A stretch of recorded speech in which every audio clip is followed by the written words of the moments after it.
Hello जी, अस्सलाम वालेकुम। आज का जो मेरा लेक्चर है वो है एंडोप्लाज्मिक रेटिक्यूलम पे। एंडोप्लाज्मिक रेटिक्यूलम ये एक ऑर्गेनेली होता है जो कि सेल के अंदर साइटोप्लाज्म में पाया जाता है। ठीक है, मोस्टली आपको इसके बारे में एक बात याद होनी चाहिए कि ये ओनली और ओनली यूकैरियोट सेल में पाया जाता है। यूकैरियोट सेल में पाया जाएगा, इट मीन्स ये प्रोकैरियोट सेल में बिल्कुल टोटली एब्सेंट होगा। ठीक है, और इसके बारे में बोला जाता है कि it is a membrane bounded organelle. Membrane bounded organelle का मतलब ये होता है कि इसके सराउंडिंग्स में कोई ना कोई लेयर पाई जाएगी, जिसकी वजह से हम इसको बोल रहे हैं क्या, मेम्ब्रेन बाउंडेड ऑर्गेनेली है। सही। उसके बाद ये है एक नेटवर्क की फॉर्म में होता है। देखिए, अगर इस पर आप गौर करेंगे ना, ये देखें, ये एक नेटवर्क लगेगा आपको इस तरीके से, आपको एक नेटवर्क लगेगा इस तरीके से ना, एक नेटवर्क है। तो इसलिए हम इसको कहते हैं क्या है, ये एक नेटवर्क होता है। किसका? टिब्यूल्स का नेटवर्क होता है। ठीक है, और एक सेक लाइक स्ट्रक्चर बनाता है। कौन सी? सेक लाइक स्ट्रक्चर। ठीक है, आपको इसकी मतलब जो आप इसकी अपीयरेंस देख रहे हैं ना, इससे आपको पता चलेगा कि ये सेक लाइक स्ट्रक्चर है और ये एक फ्लैट एंड नेटवर्क है। सही है। उसके बाद इसके बारे में बोला जाता है कि इसके जो है ना वो हैं टू टाइप्स। ठीक है, इसके टू टाइप्स। सबसे पहले वो कौन सा है? Rough endoplasmic reticulum. अब रफ से क्या मुराद होता है? रफ से मुराद ये होता है कि वो चीज़ जो कि मतलब एक ऐसी स्ट्रक्चर जो रफ हो, उसके ऊपर कोई ना कोई चीज़ ऐसे पाई जाए। ठीक है ना, रफ हो मीन्स वो स्मूथ ना हो। ऐसे ऐसे कहते हैं, अगर इसके ऊपर कुछ भी नहीं है, ये वाली चीज़ क्या है? स्मूथ है। इसके ऊपर देखें, ये मैंने कुछ डॉटेड लाइंस बना दी, इसका मतलब ये क्या है? ये वाली रफ हो गई। सही है। तो इसलिए जो एक पार्ट होता है हमारे पास, उसको बोलते हैं rough endoplasmic reticulum. Rough endoplasmic reticulum आप यहाँ पे देख सकते हैं, ये वाला जो पार्ट है इसके ऊपर क्या है, ये पूरा वाला पार्ट क्या होता है? Rough endoplasmic reticulum. हम इसको रफ क्यों कहते हैं? रफ इसलिए कहते हैं क्योंकि देखिए यहाँ इसको डॉटेड डॉटेड किस्म की ये क्या है, कुछ स्ट्रक्चर्स लगी हुई हैं। ठीक है, जो इसको रफ रफ क्या देती है, हमारे पास लुक लाइक देती है, मीन्स रफ अपीयरेंस देती है। सही है। तो रफ जो अपीयरेंस देती है, इसके ऊपर ये जो डॉटेड चीज़ें हैं उनको क्या बोलते हैं हम? राइबोसोम्स। अब आपको पता होना चाहिए, जो राइबोसोम्स हैं मोस्टली इन्वॉल्व होते हैं किसमें? प्रोटीन की सिंथेसिस में। ठीक है, जो प्रोटीन की सिंथेसिस में क्या इन्वॉल्व होते हैं हमारे पास?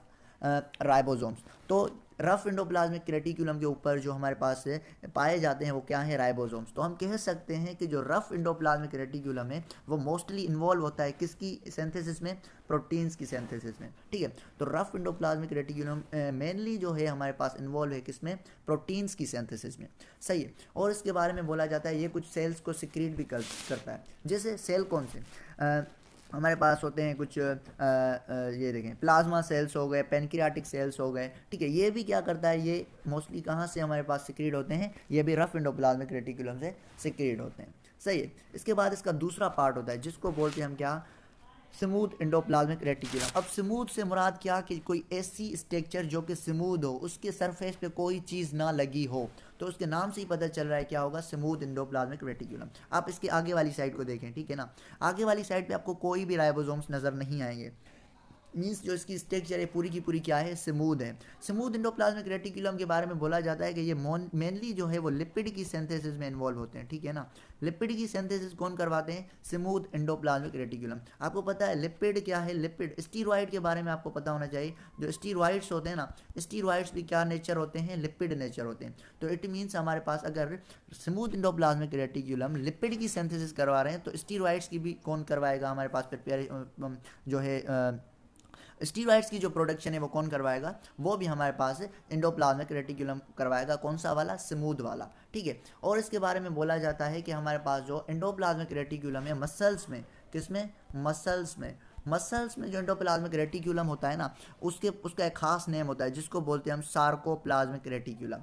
अब सार्कोप्लाज्मिक रेटिकुलम का काम ये होता है कि जो स्टोर करता है क्या? कैल्शियम आयंस को। अब कैल्शियम आयंस का मकसद ये कि जो मेनली इन्वॉल्व होते हैं हमारे पास मसल कॉन्ट्रैक्शन में। सही। तो ये पूरा का पूरा एंडोप्लाज्मिक रेटिकुलम हो गया। एंडोप्लाज्मिक रेटिकुलम क्या है? हमारे पास दो किस्म का होता है, एक होता है रफ एंडोप्लाज्मिक रेटिकुलम, एक होता है स्मूथ एंडोप्लाज्मिक रेटिकुलम।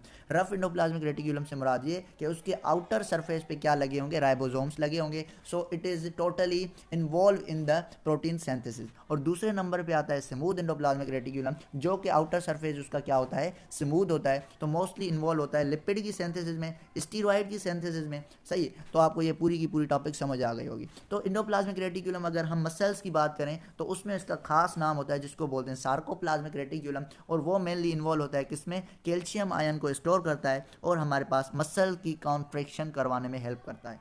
सो आज के लिए इतना ही था, मिलते हैं अगले लेक्चर में।